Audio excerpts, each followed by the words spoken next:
নমস্কাৰ প্ৰিয় দৰ্শক, আকৌ এবাৰ মই স্বাগতম জনাইছোঁ মোৰ অন্য এটা ৰেচিপিলৈ। আশা কৰোঁ আপোনালোক সকলো ভালে আছে। মোৰ ভাল।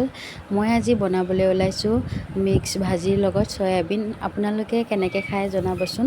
কেতিয়াবা এলাহ লাগিলে মাছ মাংস দালি ভাজি কিমাননো বনাই থাকিম, সেয়ে আজি ভাবিলোঁ একেবাৰতে গোটেইখিনিয়ে বনাই দিওঁ। সেইকাৰণে মই এটা ভোল, এটা ভাতকেৰেলা, এটা আলু আৰু এপিচ ৰঙালাও আৰু লগতে মই চয়াবিনো লৈছোঁ, কাৰণ মই চয়াবিন খাই ভাল পাওঁ।